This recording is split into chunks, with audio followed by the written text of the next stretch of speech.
Welcome to The Outlet, an OTG production.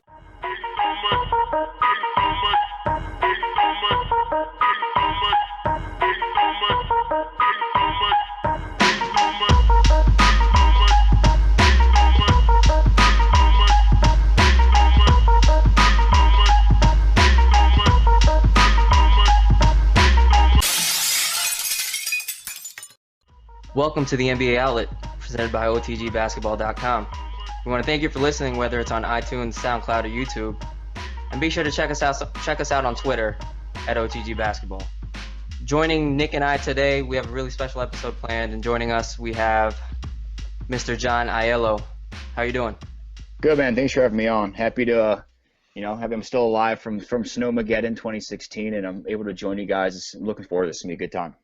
So if you don't know who John is probably the most level-headed Knicks fan you will ever meet in your life, which is saying something because a lot of Knicks fans are ridiculous.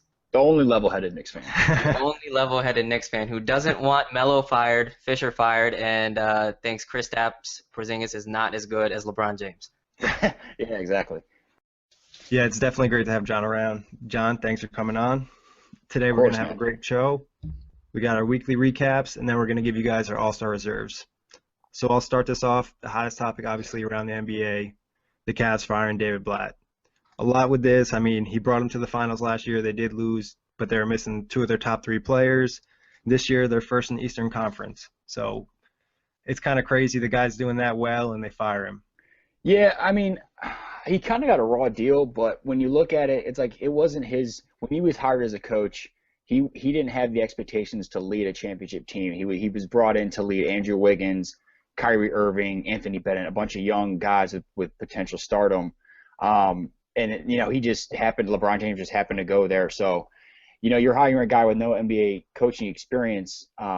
He was in a tough situation, and I think in the end it was the right move. But it's just kind of weird that they're in first place and they fired him now, and they bring Tyronn Lue and make him the head coach. I just think it's kind of a weird situation, but I think it was the right move. He just had a raw deal, and I hope he gets a chance to coach again in the NBA.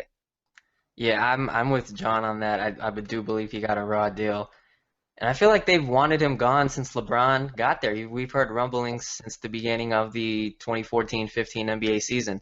And the timing is just a little weird. Cleveland is the only real elite team in the East, even though they haven't been playing great as of late, but I don't think a change at this point in the season. Like it could really go either way. The Tyronn Lue could be amazing, and lead the Cavs to a legit championship shot, but after what we saw last night in their first primetime game and Tyronn Lue's first game, I think he has some work to do. I do think he'll be a great coach, but just the timing's a little bit off. Like I would have liked to see this kind of happen in the off season where Coach Lue would have an entire sort of training camp and preseason to put in all of his stuff if he wanted to change the offense and that sort of thing. So the different voice in the locker room will take time to get used to, and I don't think the Cavs are going to be as good as people think in the next month-ish. I think the All-Star break is going to be really good for them. Yeah, I think definitely, like you mentioned, bringing Lue at this time is kind of a weird situation, weird timing to fire a coach. I think they just came off a solid win against the Clippers when they fired him too. So you think about that. And like you mentioned, he's going to want to put his systems in. So I don't think they're going to be good for the next month. It's going to take some time to adjust, but they're hoping that adjustment pushes them over the top. Another interesting point about this, I think an ESPN reporter pointed out, the Cavs players thought when this meeting was called that Kevin Love was traded. What do you guys think about that? I think I don't know what to think about. I think maybe it kind of shows you what the team thinks about Kevin Love. It's kind of either what they think about Kevin Love, or that maybe they thought really highly of David Blatt and never thought that he was gonna be fired. Piggybacking off that, I do think that they need to do something about the whole Kevin Love situation. But yeah, I don't really know what to think about that. That's kind of funny. I think it's good that. Well, it's not good that that's what the Cavs players thought, but I think David Blatt wasn't doing the best job incorporating Kevin Love into the offense. Hopefully T. Lue could do a little bit better job of that, and maybe that's why I don't think a Kevin Love move will be, and we won't see that in the near future. But I don't know. I don't know if he fits with Cleveland. I don't even know. I don't even know if Kyrie Irving fits with LeBron, to be quite honest. When LeBron went to Miami, he had obviously you want like LeBron to have the ball in his hands, and when he went to Miami and Wade was there, Wade had to learn to play off the ball.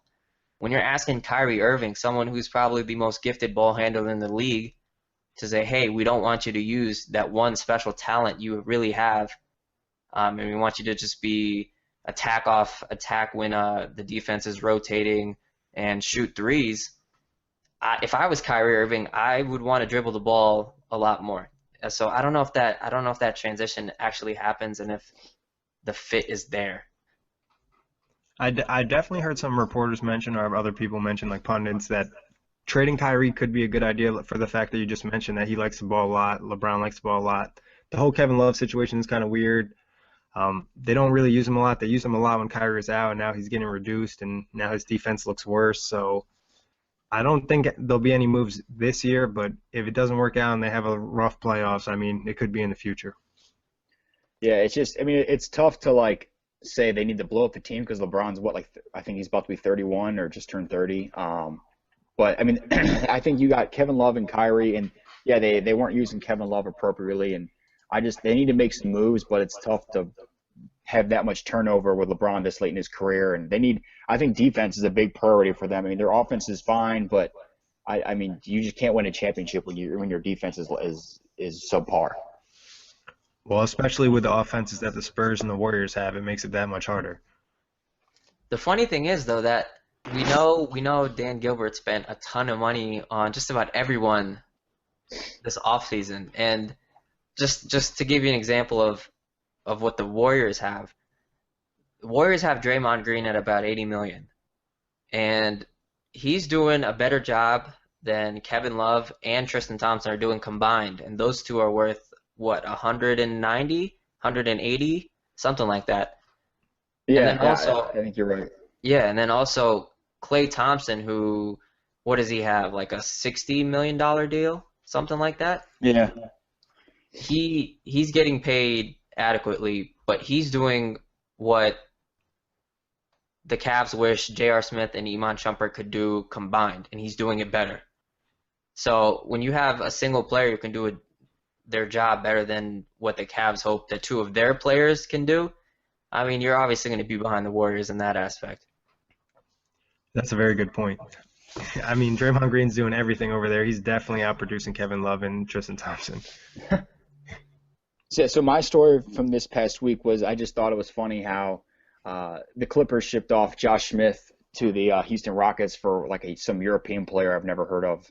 I just think it's funny from both ends because, you know, the Clippers, both teams had these massive championship aspirations coming into the season, and the Houston Rockets have just been a huge disappointment, and they're almost trying to like reshape their roster to what it was last year. And then you have the Clippers who are basically playing the basket, who had the championship aspirations, were a huge disappointment, and now they're playing so much better since Blake Griffin got hurt, which is super ironic. So I just think it's funny from both ends how these two teams had championship aspirations, and the Josh Smith, the whole thing. I think it's just really comical. Yeah, it is pretty funny, especially you consider Josh Smith. I think he didn't have a big deal. There was a lot of hype with him going to the Clippers too, like he was going to be great off the bench for them. He was going to give them what he gave Houston last year, and he really did none of that. I don't think he really played much of at all during their last 10-game win streak. And now Houston's trying to bring him back and hoping to get the magic they had last season. It's a lot. It's not looking pretty good when you're investing in Josh Smith. I don't know what do you guys know what Houston traded for Josh Smith? Was it just the European player that John's never heard of? It was someone else. It was something else. It was let me see if I can find it. Was there cash involved? It might have been some cash or like a trade exception or something. Or maybe just future consideration. That's what they do all the time in those type of deals. So what I was going to mention with that is, I believe if Josh Smith wanted to re-sign with Houston, they would have had to pay him more than what the Clippers ended up giving him, which was like the vet's minimum, which is like $1 million-ish.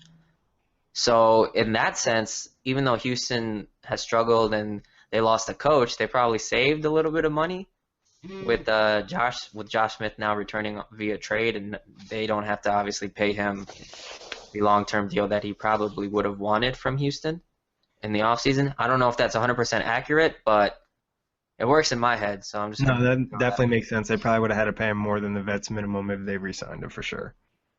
Yeah, I don't know Houston's books off the top of my head like that. So just an idea. I don't know if it's 100% accurate, but I think my thinking is correct. So this ESPN article by Calvin Watkins says the Rockets sent the draft rights of Marty Lunin to the Clippers to get Smith. The Clippers sent the Rockets cash to cover the balance of Smith's salary as well as the draft rights to Ukrainian big man Serhiy Lushik. So basically, the Clippers sent the Rockets kind of like what the Pistons did. They paid another team To just to take take Josh this guy Smith. off their hands. It's just ridiculous. I mean, what he's such a personality. It's like I don't know what was Doc Rivers thinking when he signed him. We all thought the Clippers had an excellent offseason, and the two biggest moves, which were Lance Stevenson and Josh Smith, have been absent during this win streak. Yeah, especially when we talked about, I think, in the preview podcast, how we thought maybe Doc Rivers, Chris Paul had to kind of manipulate these personalities, get them to play right, keep them well balanced, and that obviously hasn't worked out at all.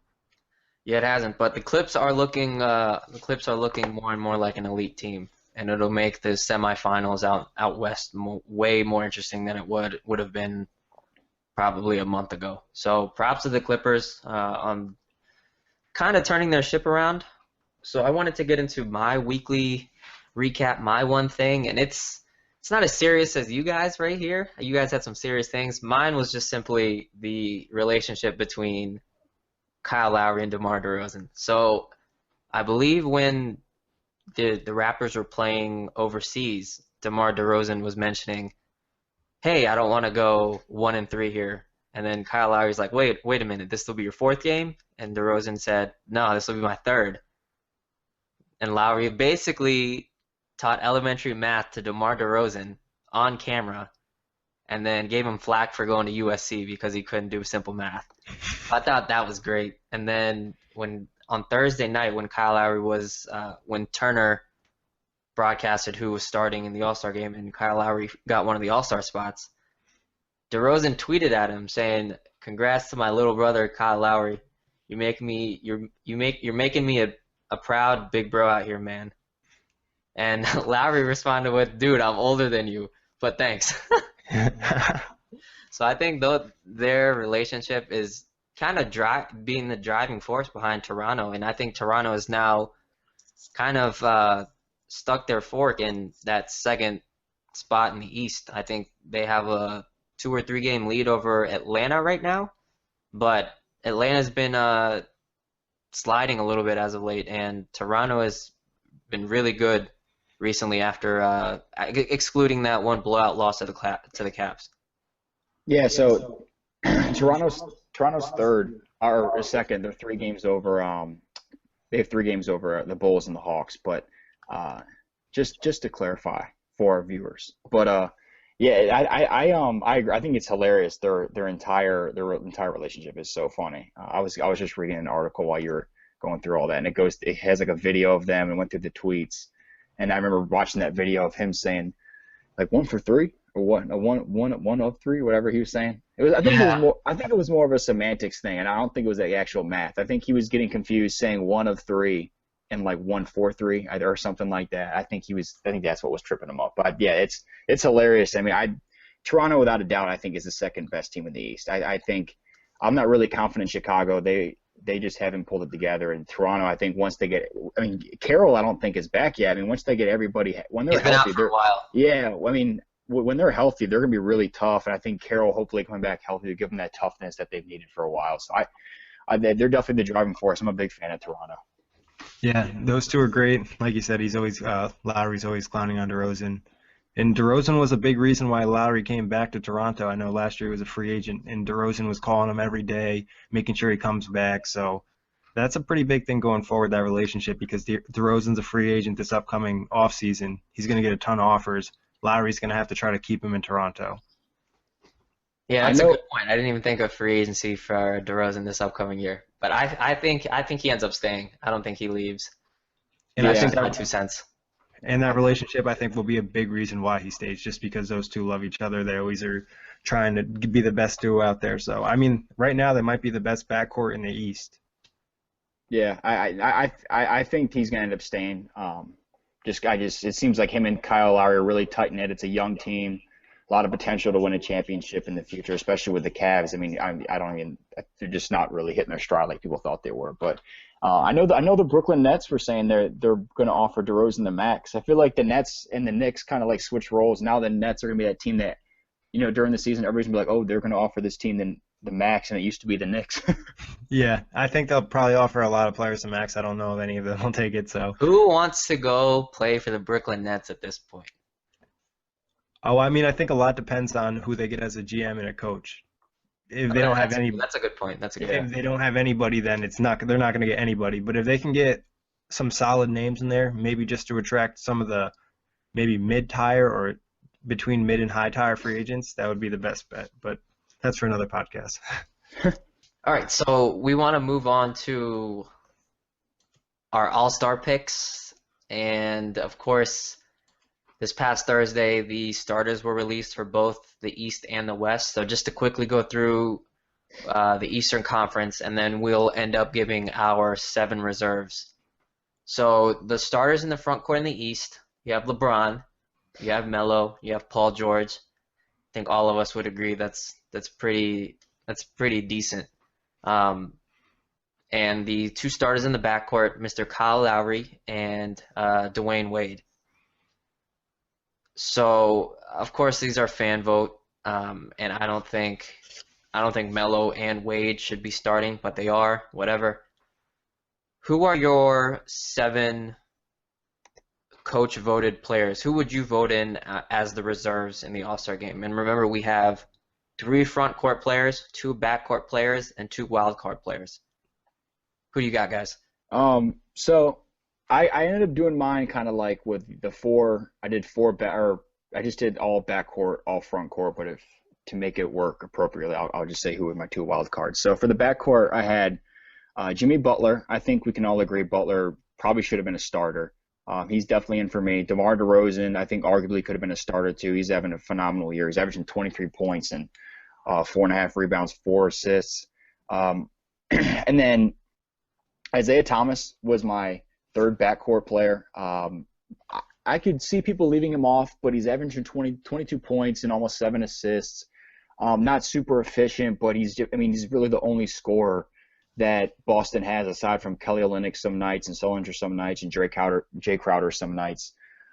Then for the East front court, I got Andre Drummond, who should have been a starter over Carmelo, even though obviously Melo's my boy. But Drummond he's a beast. He's averaging 17 and 5. 35% from the free throw line is absolutely terrible. I think like an 8-year-old kid could do better than that. But Hold on, let me stop you there. Drummond's averaging 17 and 5? Oh, 17 and 15. Sorry. Okay, yeah, there you go. That sounds better. 17 and 15. Then you got over a block, over a steal. And then Paul Millsap is my 2nd front court player, and then my 2 wild cards, I got Kemba Walker and Pau Gasol. What do you have, Nick? All right, mine's definitely a little bit different from John's. I'm going to go my 2 backcourt players, John Wall, Jimmy Butler. And then my front court, I'm going to go Andre Drummond, Paul Millsap, and Chris Bosh. And then my wild cards, I went DeMar DeRozan and Isaiah Thomas. Okay, mine's just like yours, Nick, except for instead of Isaiah Thomas, I had Kemba Walker in there. Yeah, Just for the simple fact that we thought the Celtics would be good. We did not think the Charlotte Hornets would be good. And I wouldn't even say either team is good at this point. They're both up and down, but I think Charlotte has done a little bit more from their preseason expectation than Boston has. I feel like Boston hasn't really lived up to the preseason hype that everyone kind of put on them, while Charlotte has kind of surpassed what people thought they would do this preseason. So that's the only reason. Yeah, no, I understand that because the Celtics are kind of staying where they were the last 2 seasons, really, and not taking that next step that we all thought they would. And Kemba's definitely been great. I know a lot of people have like thought that he was going to cool down. He really never has. So props to him. He definitely, I wouldn't mind him in there. Another guy, maybe Al Horford could slip in, or maybe like Kevin Love. The Well, one issue I had though is I struggled. I wanted to put Bosh in, and I ended up doing it, but I struggled just because Wade was already a starter.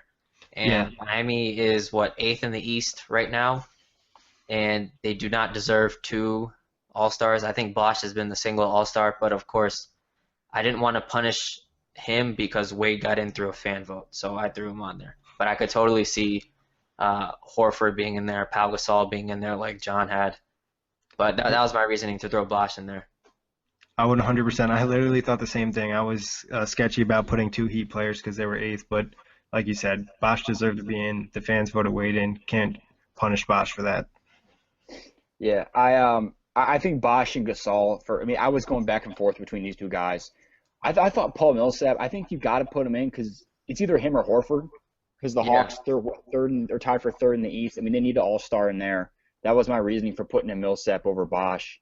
I think Drummond's a no-brainer. I think Kemba Walker. I think like what you were saying, Parth. Nobody expected Charlotte to be good, especially when MKG got hurt with the shoulder injury. He's been incredible. He had like the 52-point game a few nights ago. Kemba's And been really good. Kemba's been like yeah, college good. yeah. And one last thing I wanted to add about my reserves. I was going back and forth a lot between him and Wall. But the thing with Wall that kind of made me leave him off was I thought he was going to take. I mean, he's been really good the past couple of years, but I thought he was going to take another step, and he was really bad. And I think the month in December, and he's now playing. He was really good in November, horrible I think in December, and he's starting to play better again. And Washington's not good, but and neither of them really have great records. But I just thought I kind of wanted Wall to make another jump, and he just hasn't. And Walker did. He's been more efficient. He's scoring a lot. He's dishing to teammates. He's shooting almost 40% from three. I think Walker deserves it more than John Wall this year. I can't believe you don't have John Wall on your team. But I know you mentioned that he had a good November and a bad December. I think you flipped those. I think he had a really shitty November, and I believe he was the Eastern Conference Player of the Year and Player of the Month in December. Okay. Okay. I would fact check that, but I believe that's right. But yeah, I have no idea how you left John Wall off your All-Star list. I mean, I love John Wall. I wanted more from him throughout, consistency throughout the year. And I like seeing guys make a jump. I think, And I just had to go with Walker. but the only thing I'll say about John Wall over Kemba Walker is John Wall is like he's keeping that team relevant. I mean, a lot of the wins, he's doing a ton of work, and I mean, not to say the Hornets have a ton of talent, but they're getting some nice contributions from other players. Bradley Beal's been out for a while. I mean, the front court situation's kind of iffy in Washington. I feel like John Wall's kind of the only reason they have John wins. Wall's got to be in there. I don't know how you don't have him, John. I've I always don't know loved how Kemba. you did that, John. I just want Kemba to get in. I feel like he'll be a fun player to watch in the All-Star. I mean, I'm not mad at all if Wall gets in, but I really want to see Kemba get in there. But it's kind of the same reasoning why, a little foreshadowing here, why I didn't put Anthony Davis on my All-Star team is I didn't see Wall make a big enough jump like consistently, being consistent throughout the year.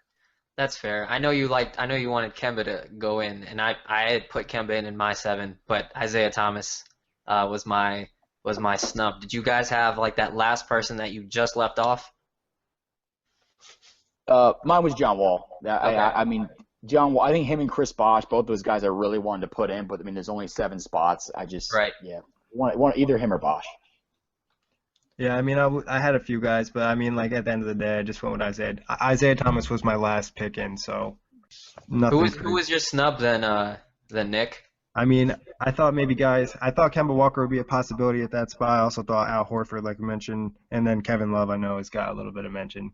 So who did we all agree on? We all agreed on Drummond, is that correct? Yes. Correct.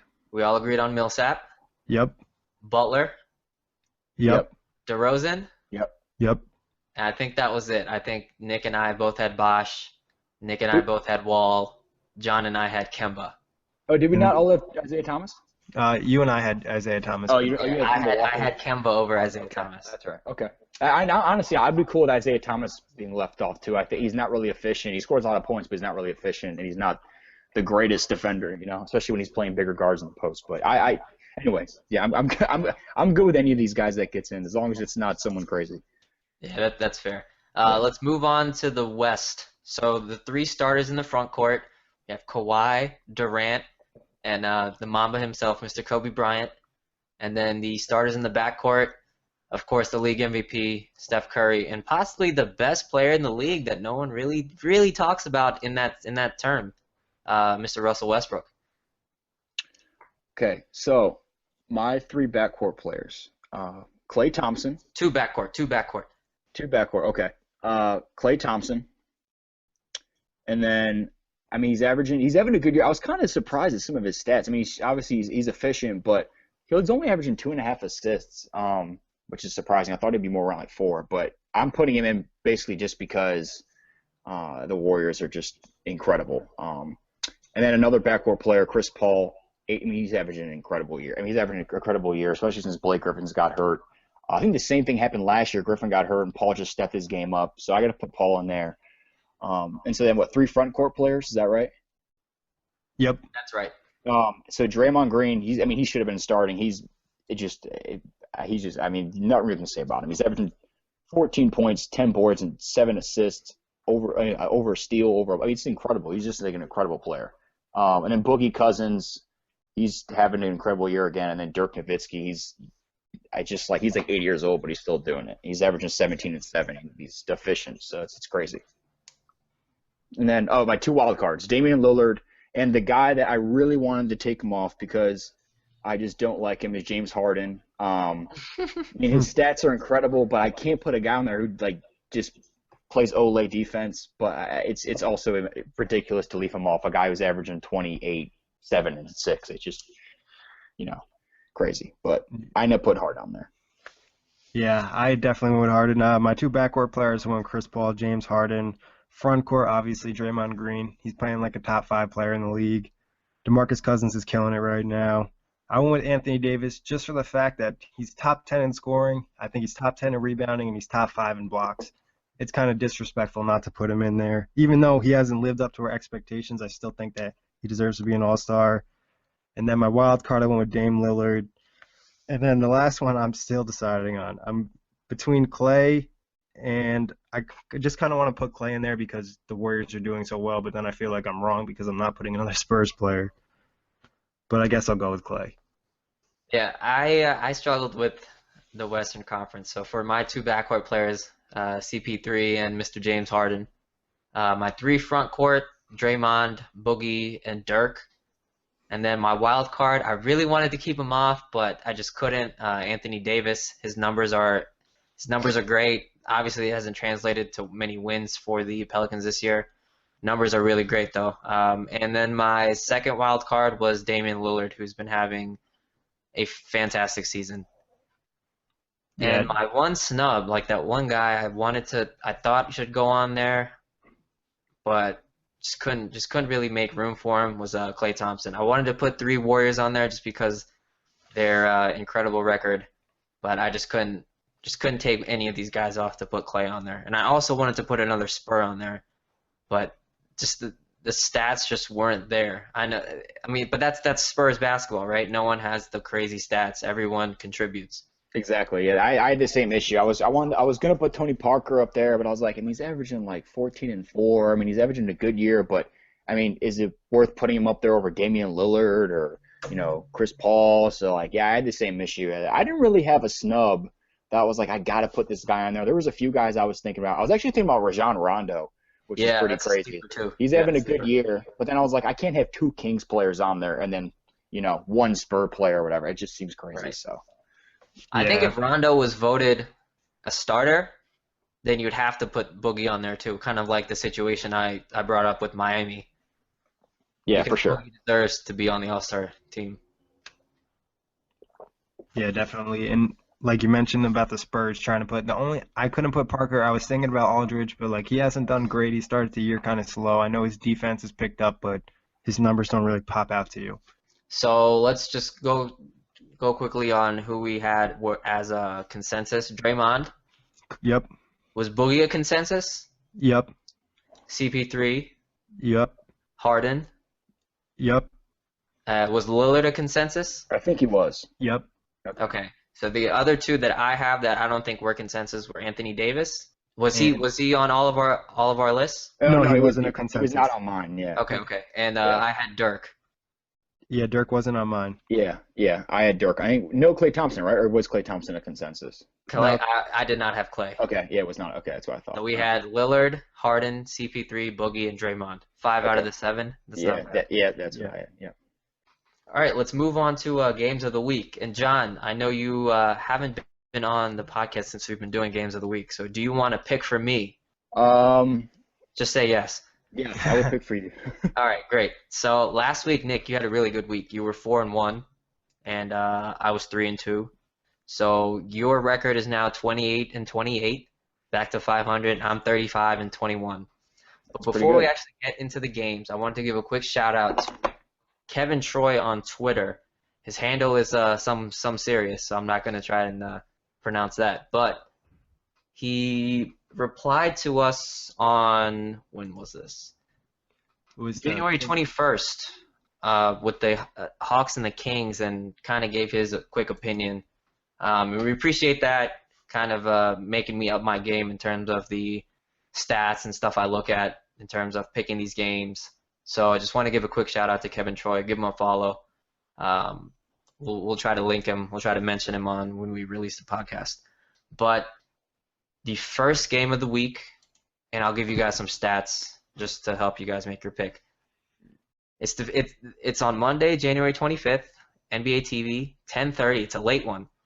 Spurs at Dubs. So just some quick stats for you. Spurs offensive rating, it's at 110. Their defensive rating's at 95.5. Their last 10 games, they've gotten 10-0. This is not a back-to-back for them, and it's their first game of a 3-game week. But Tim Duncan will be out. Popovich just said that. So go Pop. Doing typical Pop things. Yeah. And the Warriors, their offensive rating, 114.5. Their defensive rating, 102.4. Their last 10, they're 8-2. This is not a back-to-back for them either, and it's their first game of a 4-game week. Who you guys got?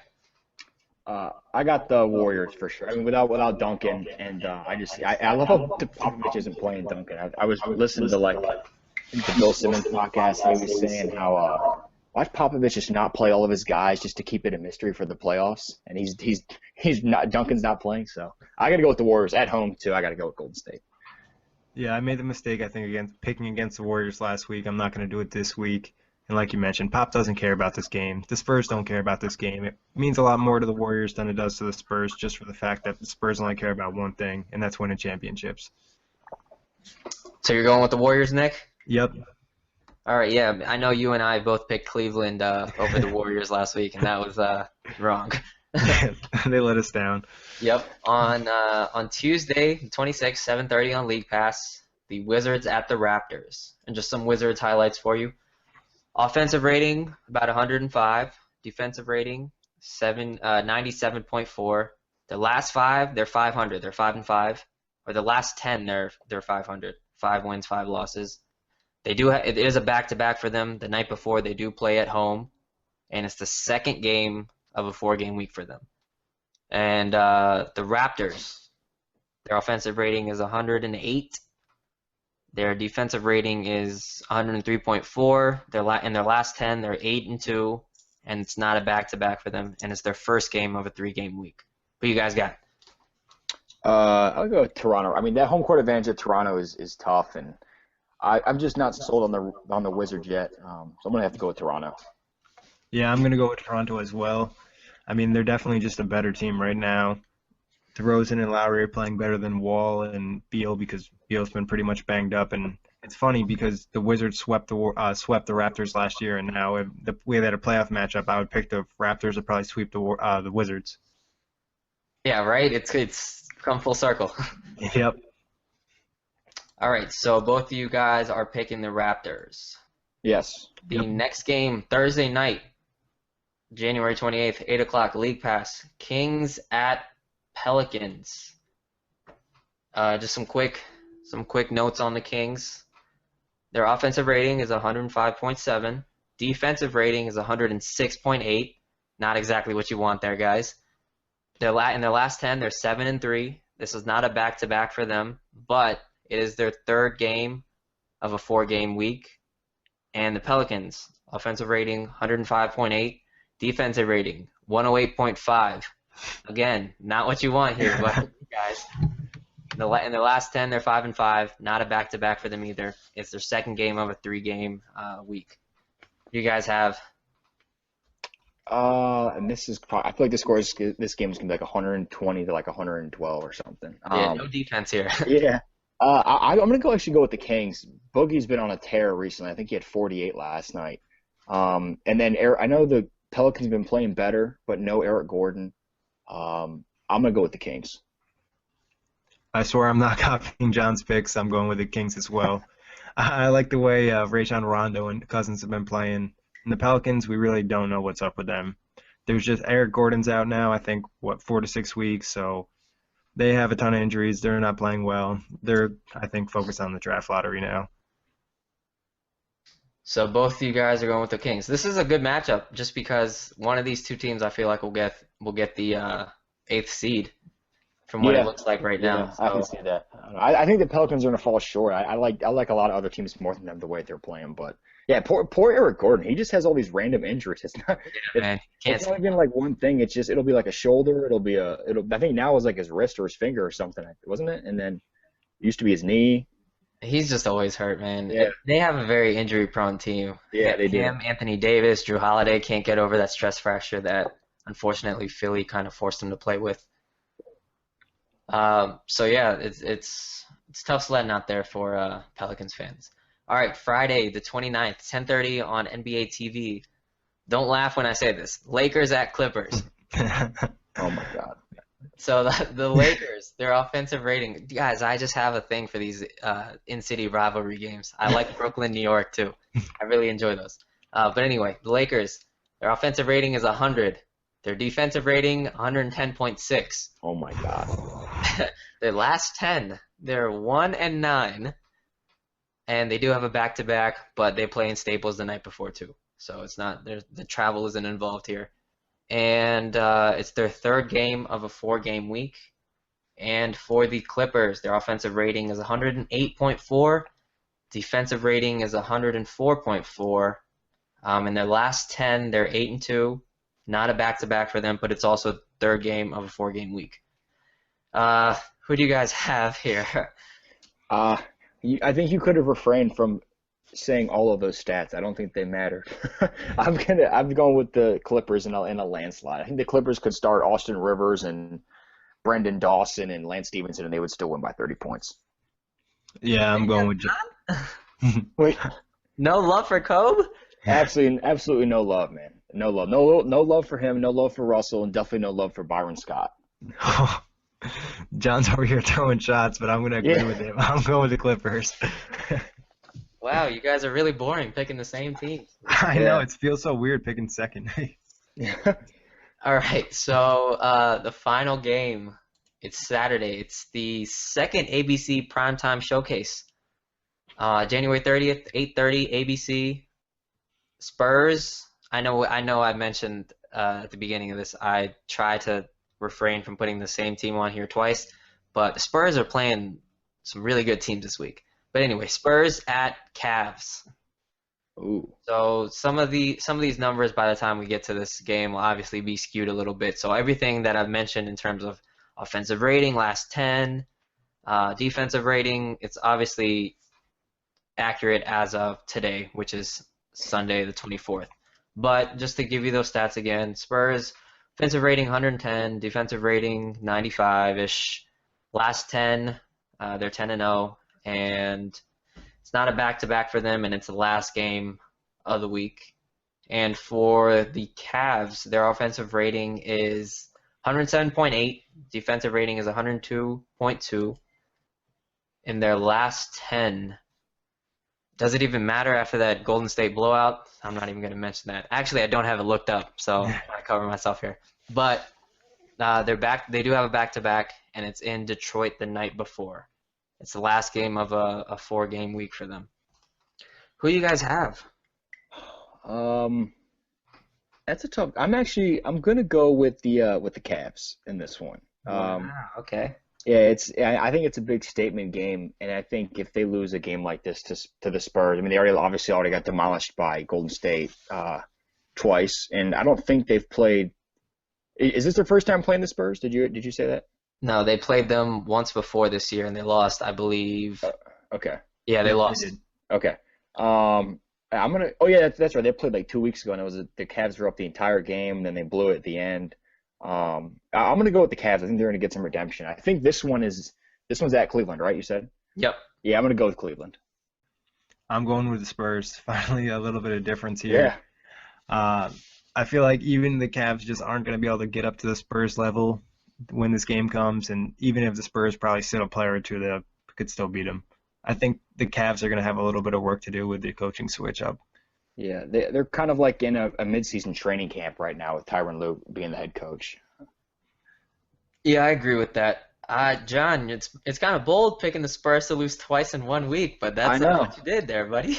I know. I kind of figured Nick would pick the Spurs, so I was like, I'll just pick the Cavs just to be different, you know. Because I wanted to pick the Spurs, but I can't have all picks be the same. Yeah, if I would have made these picks, I'm going with Nick's picks here. Yeah. Thanks for screwing that last one up for me, John. But you never know, man. We picked Cleveland last week over the Dubs, and that didn't work out. So maybe this one will work out for them. But just a quick recap: you both liked Golden State over San Antonio, Toronto over Washington, Sacramento over New Orleans, the Clippers over the Lakers. Somehow you guys picked the Clippers. I don't know why. And John likes the Cavs over the Spurs, while Nick likes the Spurs over the Cavs. Does that sound correct? That is correct. That is correct. Awesome. That's all I had for games of the week, Nick. That sounds good to me. That wraps it up for today. John, thank you for coming on, and thanks to our listeners for tuning in. Thanks for having me on, guys. Yeah, be sure to follow us on Twitter, OTG Basketball. You might get a shout out next podcast.